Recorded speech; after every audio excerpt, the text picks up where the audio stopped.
আপোনাক অন্য এটা ভিডিঅ'লৈ স্বাগতম জনাইছো। আজিৰ এইটো ভিডিঅ'ৰ জৰিয়তে আপোনাক দেখুৱাম যিসকল ছাত্ৰ ছাত্ৰীয়ে ইতিমধ্যে সমৰ্থ পৰ্টেলৰ জৰিয়তে এক্সামিনেশ্যন ফৰ্ম ফিলআপ কৰিছে আৰু সেইসকল লোকে কেনেকৈ SBI কালেক্টৰ জৰিয়তে অনলাইন পেমেন্ট কৰিব পাৰিব, অৰ্থাৎ এক্সামিনেশ্যন ফৰ্ম ফিলআপৰ অনলাইন পেমেন্টটো কৰিব পাৰিব, সেইটো আপুনি কেনেকৈ কৰিব পাৰিব, সম্পূৰ্ণ প্ৰসেছ এইটো ভিডিঅ'ৰ জৰিয়তে আপোনাক দেখুৱাম। আপুনি এবাৰ কৰিব পাৰিলে নিজেও কৰিব পাৰিব আৰু আনকো আপুনি অনলাইন পেমেন্ট কৰি দিব পাৰিব। মই সাজেষ্ট কৰিম আপোনাৰ মোবাইলৰ জৰিয়তে যদি আপুনি অনলাইন পেমেন্টটো কৰি আছে তেতিয়াহ'লে আপোনাৰ নিজৰ মোবাইল বা ফোন পে দি আপুনি পেমেন্ট নকৰিব। তেতিয়াহ'লে আপুনি কিবা সমস্যাত হ'ব পাৰে বা পেমেন্টটো নহ'বও পাৰে। আপুনি যদি নিজৰ মোবাইল দি কৰি আছে তেতিয়াহ'লে বেলেগ এটা মোবাইলৰ ফোন পে বা গুগল পে দি আপুনি পেমেন্টটো কৰি দিব, তেতিয়াহে আপোনাৰ কোনো ধৰণৰ সমস্যা নহয়। গতিকে আপুনি তাতকৈ যদি আপুনি ল্যাপটপ বা কম্পিউটাৰত কৰে তেতিয়াহ'লে আৰু বেষ্ট। গতিকে মই সাজেষ্ট কৰিম আপুনি আপোনাৰ মোবাইল বাদ দি আপুনি ল্যাপটপ বা কম্পিউটাৰৰ জৰিয়তে আপুনি অনলাইন পেমেন্টটো কৰি দিব। আপোনাৰ ল্যাপটপত যিকোনো এটা ব্ৰাউজাৰ ওপেন কৰিব। মই ক্ৰম ব্ৰাউজাৰ ওপেন কৰিছো। ওপেন কৰি আপুনি সাৰ্চ কৰি দিব SBI কালেক্ট। ইয়াত আপুনি দেখা পাইছে SBI কালেক্ট আপুনি সাৰ্চ কৰি দিব। SBI কালেক্টৰ জৰিয়তে আপুনি অনলাইন পেমেন্টটো কৰিব লাগিব, যেটো এক্সামিনেশ্যন ফৰ্মৰ বাবে অনলাইন পেমেন্ট কৰিব লাগে। SBI কালেক্ট সাৰ্চ কৰাৰ লগে লগে আপোনাৰ সন্মুখত এনেকৈ কেইবাটাও লিংক আহি পৰিব। আপুনি প্ৰথমে দেখা পাইছে state bank collect, state bank of India. আপুনি ইয়াত ক্লিক কৰি দিব। ইয়াত ক্লিক কৰাৰ পিছত আপোনাৰ সন্মুখত এনেকৈ ড্যাশবৰ্ডটো আহি পৰিব। আপুনি ইয়াত দেখা পাইছে, আপুনি স্ক্ৰল ডাউন কৰিব। স্ক্ৰল ডাউন কৰি অহাৰ পিছত আপুনি ইয়াত দেখা পাইছে এডুকেশ্যনেল ইনষ্টিটিউচন। যিহেতু আপুনি এডুকেশ্যনৰ বাবদ আপুনি অনলাইনৰ পেমেন্ট কৰি আছে, অৰ্থাৎ ফিজ পেমেন্ট কৰি আছে, গতিকে আপুনি এডুকেশ্যনেল ইনষ্টিটিউচনটো আপুনি সিলেক্ট কৰি দিব। তাৰপিছত ইয়াত আপুনি দেখা পাইছে ইয়াত আহি পৰিছে সিলেক্ট পে। আপুনি 5টা ষ্টেপ আপুনি কমপ্লিট কৰিব লাগিব, তেতিয়াহে আপোনাৰ এইটো কমপ্লিট হ'ব। গতিকে আপুনি অলপ স্ক্ৰল ডাউন কৰিব।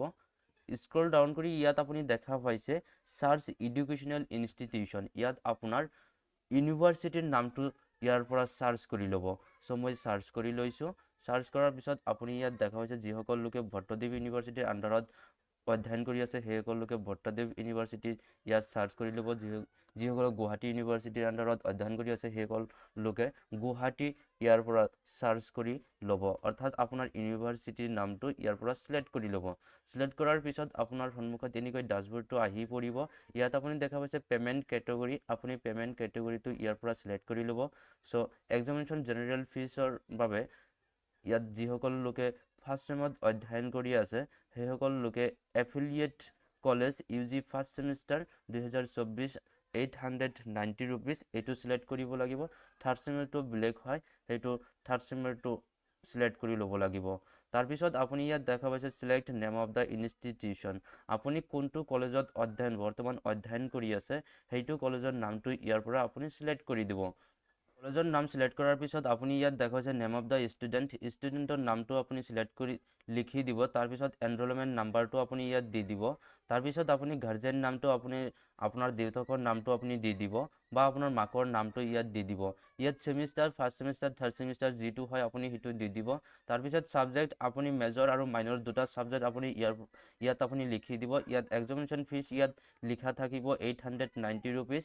তাৰপিছত ৰিমাৰ্কছত আপুনি একো কৰিব নালাগে। আপুনি এণ্টাৰ ইউৰ ডিটেইলছত আপুনি ফিল কৰিব লাগিব, ইণ্ডিভিজুৱেল থাকিবলৈ দিব। তাৰপিছত আপোনাৰ নামটো দি দিব।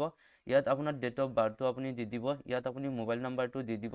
ইয়াত আপুনি ইমেইল আইডিটো আপুনি দি দিব। তাৰপিছত ইয়াত আপুনি দেখা পাইছে I have read and agreed to the terms and condition. আপুনি ইয়াত ক্লিক কৰি দিব। ক্লিক কৰাৰ পিছত আপুনি স্ক্ৰল ডাউন কৰিব। তাৰপিছত আপুনি ইয়াত দেখা পাইছে কেপচা, আপুনি কেপচা চেম টু চেম বহুৱাই আপুনি নেক্সটত ক্লিক কৰি দিব। আপুনি নেক্সটত ক্লিক কৰাৰ পিছত আপোনাৰ সন্মুখত পেমেন্ট কৰাৰ অপশ্যন আহি পৰিব। আপুনি ষ্টেট বেংক অফ ইণ্ডিয়াৰ জৰিয়তে আপুনি পেমেন্ট কৰিব পাৰিব বা আদাৰ ইণ্টাৰনেট বেংকিঙৰ জৰিয়তে আপুনি পেমেন্ট কৰিব পাৰিব।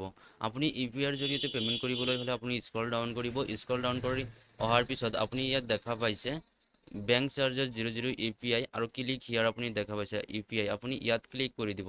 ইয়াত ক্লিক কৰাৰ লগে লগে আপোনাৰ সন্মুখত এনেকৈ আহি পৰিব। আপুনি দেখিছে BP আৰু QR কোড। আপুনি QR কোডত ক্লিক কৰিব।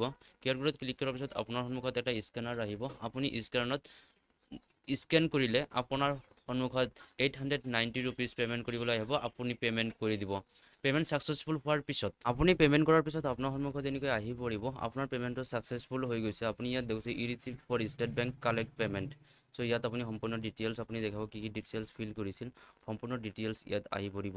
চ' বন্ধু বান্ধৱীসকল যিসকল ছাত্ৰ ছাত্ৰীয়ে BHC BCom ফাৰ্ষ্ট ছেমিষ্টাৰ আৰু থাৰ্ড ছেমিষ্টাৰত অধ্যয়ন কৰি আছে সেইসকল লোকৰ এক্সামিনেশ্যন ফৰ্মৰ যিটো অনলাইন পেমেণ্ট কৰিব লাগে এনেকৈ আপোনালোকে কৰিব পাৰিব। চ' বন্ধু বান্ধৱীসকল ভিডিঅ' এইখিনি আছিল। যদি ভিডিঅ'টো ভাল লাগে লাইক কৰিব, শ্বেয়াৰ কৰিব এণ্ড ছাবস্ক্ৰাইব কৰিবলৈ নাপাহৰিব। ধন্যবাদ।